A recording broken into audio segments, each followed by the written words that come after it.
remind everybody that these meetings are being recorded. They're open to the public and to the media, and I do believe we have some media represented here.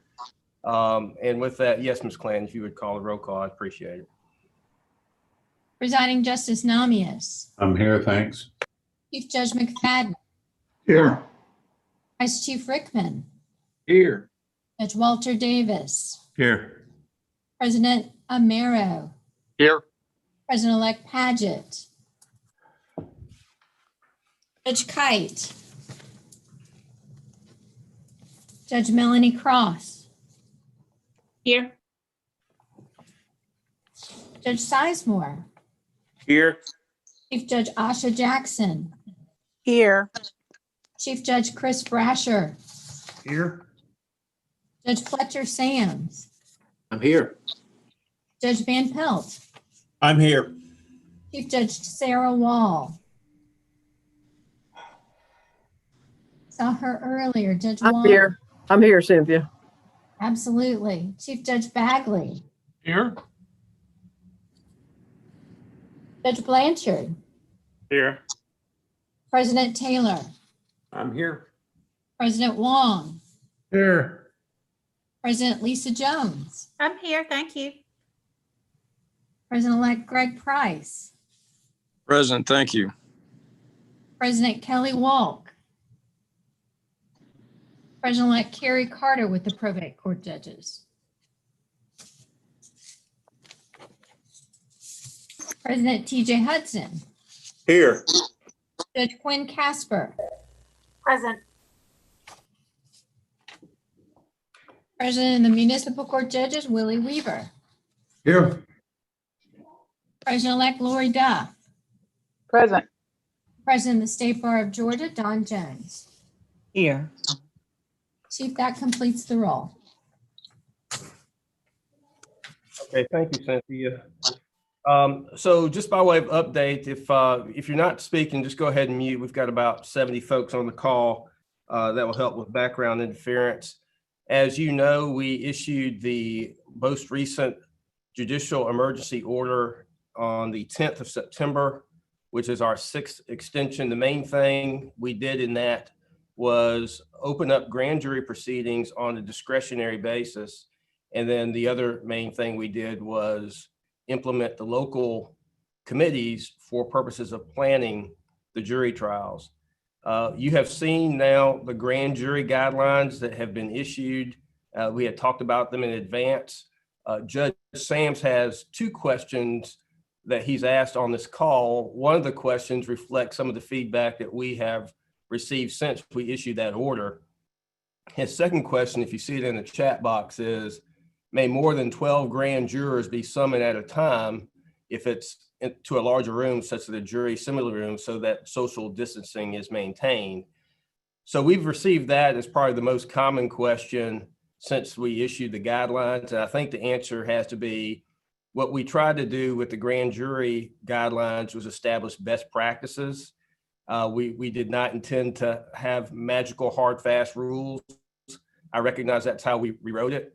But it's made us kind of revisit and reaffirm the spirit of which we were trying to issue these guidelines. So the guidelines are best practices, and you can vary from what's articulated as a best practice as long as you can do what's absolutely necessary, which is maintain public health safety guidelines.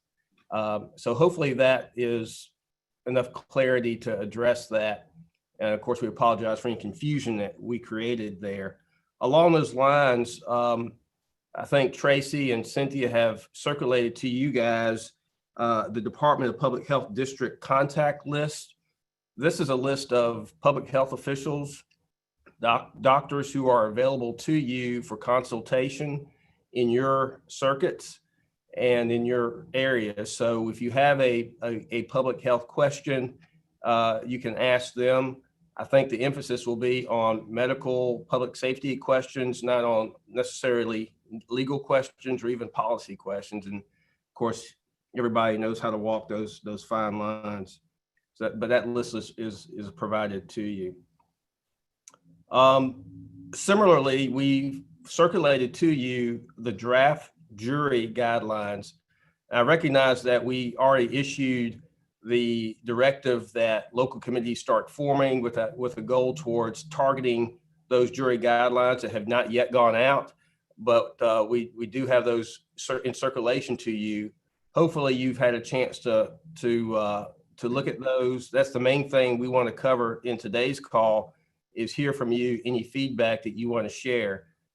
So far, the feedback that I have received is similar to the grand jury feedback, which is, what if there's another way to do it? Are we hard bound by what's written there? And I think the answer is, again, these will be best practices. We're not making hard, fast, concrete rules, as long as you can ensure that the public health safety guidelines are being adhered to. So let me pause there and ask, are there any, if you've had a chance to review those guidelines, the jury guidelines, is there any other feedback that you want to share?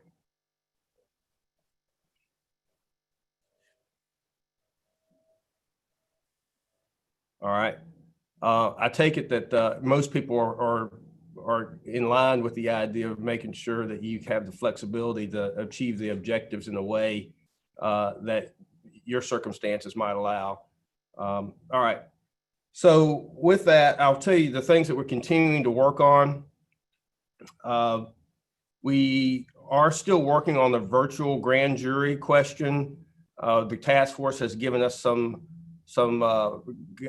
proposed guidelines and assessments of some of the issues involving that. I will tell you that there remain some legal questions, but in my review and review of others on our court who have looked at that, most of the legal questions are not constitutional. If anything, they're practical and somewhat statutory. The two primary statutory issues that we felt like needed to be resolved or addressed were questions about whether you could have remote oaths administered to witnesses or to the grand jurors, and whether you can have remote appearances by members of the grand jury. Along those lines, we asked the governor's office to issue an executive order that would suspend the application of any statutory requirements that could be read to impose the physical appearance for purposes of administering oaths, or for the physical appearance, to require physical appearance of a grand juror. And the governor issued that executive order at our request. The governor wasn't overreaching here.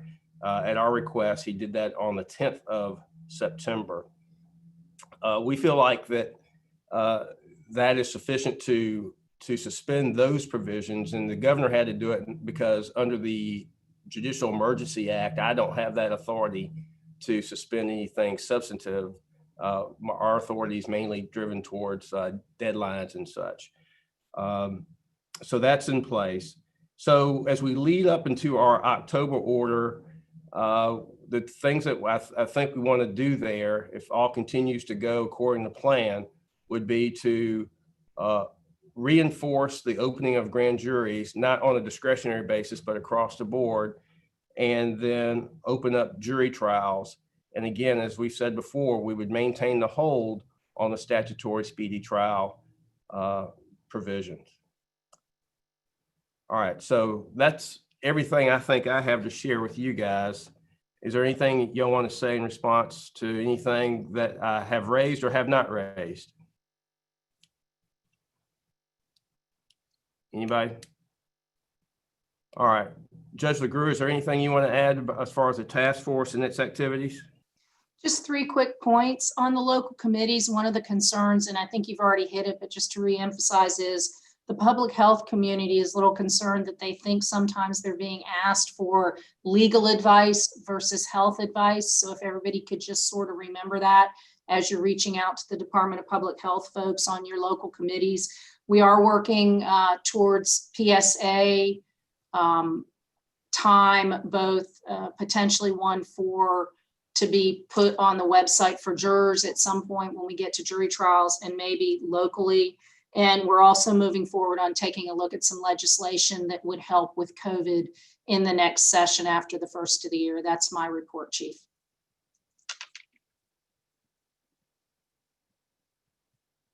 Chief, you're muted. All right, without anybody prompting me, I have remembered on my own that I was about to say that. Didn't Judge McFadden remind me that I've skipped minutes? I was going to go back and do that. So if you had a chance to review the last minutes, I'll entertain a motion to approve. So moved. TJ moves. I didn't see who seconded. Second. Judge Romero, Judge Brasher, maybe even Judge Sams. Okay, anybody opposed to approving the minutes? All right, thank you. PJ, is there anything that I overlooked that you can think of? The only thing, and we may have responded to some people directly on the question, for example, of whether you can summon more than 12 grand jurors at a time, that may be easy to accommodate in the room that you're then going to do selection, but the public health guidance is to focus also on things like how are they going to get into the building through elevators or stairwells? How are they going to check in if you have more than 12 at a time? How are they going to wait around?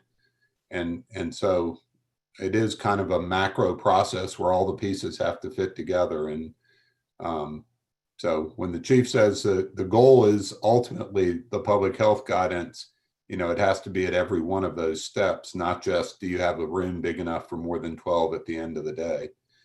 And I think that was the only point I wanted to add. The other thing is, Chief, and I don't know if you're going to talk about this more, I think we're very interested in feedback about, how is it working as you develop plans and as you actually implement them? Are there problems you're encountering? Are there things you're finding work well, so that we have a way to share that information through the system? Yeah. Thank you. And so all the feedback we've gotten so far has been helpful. And even after we issue something, if something that we've written is in the way, let us know. All right, so that's all I have to share. Let's go around and get updates from each class. Chief McFadden, do you have anything for the Court of Appeals? Nothing to report. Judge Walt Davis, Business Court. Nothing to report. Judge Romero, Superior Court Judges. Well, Chief, let me just give you a little bit of feedback. We had a local committee meeting on Friday in Henry County. I found it to be a very useful exercise. We were able to put state court and superior court on the same page and allow the sunshine in from the community, the local bar. I really think it's really a stroke of genius. It's an excellent organizational approach, and I just think that the task force should be commended for that. I just wanted to say that, but otherwise, nothing to report. Thank you. And that's really the hope. I mean, there's some practical aspects that we hope to achieve by having those committees, but there's this intangible of getting buy-in that's really critical as we move forward to the jury trial. And the PSAs, I think that was your idea initially. That's coming right along. We've raised over $100,000 so far, more than that. So we're looking towards production relatively quickly to urge people to understand that they're needed to come into jury trials, and then the courts have provided for them to do so safely. Well, that's really exciting. We're hearing that that's necessary. Judge West Taylor, State Court Judges. Nothing to report. Thank you. Judge Jones, Juvenile Court. No report today. I don't think Judge Walt came in for the probate court. Is there anybody there for probate court? Kevin Holder, are you there? Judge Walker is on the call, but we don't have a report. Okay, thank you. Judge TJ Hudson, Magistrate Court. Have a report. All right, Judge Willie Weaver. This is Judge Judge Duff Duff. is here. Yes. Okay, Duff. Sorry, I'm reporting for the municipal courts, and we are having our virtual strategic planning meeting at the end of this week, Thursday and Friday, via Zoom, and we hope to have a productive meeting. Okay, That's thank our you. report. And I saw Elizabeth White for the State Bar. And Chief Don Jones is on the phone too. Oh, okay. Ms. Jones? Yes, good afternoon. Just quickly, your State Bar of Georgia is planning its next Board of Governors meeting on October 24th. It will be virtual, but we anticipate having as fulsome a meeting as possible, including surrounding committee meetings, probably a CLE offering or two, and again, trying to continue with fully functioning State Bar of Georgia in this current pandemic. We'll keep you posted as to the remaining Board of Governors meetings when we meet in October. Thank you. Ms. Clanton, AOC. Yes, the AOC remains fully functional, and we are all celebrating Friday. It's a special day because it's Chief Justice Melton's birthday. So in advance, boss, happy birthday. Thank you. Let me know how you celebrate. With sweet tea. All right, Judge Gosselin, Council of Accountability Court Judges. Yeah, thank you. I just wanted to report that we successfully executed a virtual conference for 2.5 days for about 1,300 people. That was quite, and Taylor's not on the call. I wish she were, because that's really a feat. They stacked it excellent.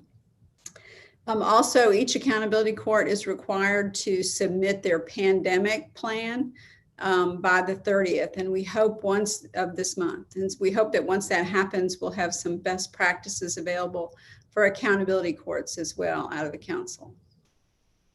And we should mention that at that conference, the first inaugural, I know that's repetitive, Stephen S. Goss Accountability Court Award was given to our own Judge Kathy Gosselin. And so we were happy to bestow that upon her, and congratulations. And I appreciated your kind words, Chief Justice. You did a marvelous job.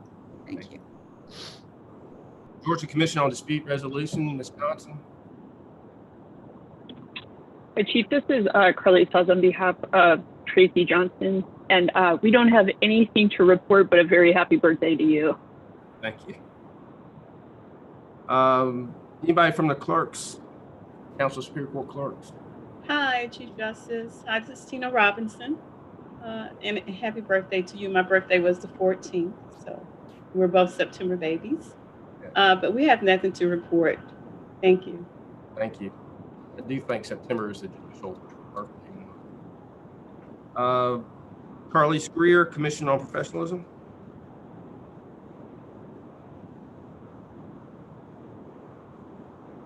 Ms. Greer, are you there? Okay. Ms. Hines, I know you're here. Yes, sir. Thank you, Chief Justice. Nothing new to report on behalf of GCCEA. Hi, Thank you. Chief, can you hear me now? I can hear you now. Okay, I'm sorry. First of all, happy birthday to the September baby. That a few. The grants information for the Chief Justice's professionalism is now on the website. We'll begin accepting applications on September 28th, and the application process will run through October 19th. The website address is www.cjcpga.org. You'll see the information on our homepage, but if you hit /grants, it'll take you directly to that page. If you have any questions, feel free to contact me. Thank you. Thank you. For those who couldn't hear clearly, that's Commission on Professionalism. There's a grant process for folks who are seeking grant funding, and that process opens up on the 28th. Mr. Ashworth, the Institute of Continuing Judicial Education. No report today, Chief Justice. Thank you. Thank you. Drive safely. Mr. Boring, JQC. Nothing new to report, Chief Justice. All right. So we have on the calendar, our next scheduled meeting will be Monday, September 28th. I do think we will need to have that meeting with the idea of moving towards our final order for October. And if we look like we're in good shape, we can always cancel that before then, but that's the thought for now. And our regular scheduled Judicial Council meetings December 11th, and that will be remote as well. As always, if you have anything that we need to hear from you on, let us know, and we'll try to do the same. But thank you. We're doing great. I think we're getting through this. So thank you very much, and y'all stay safe. Hi, everybody. Thank you.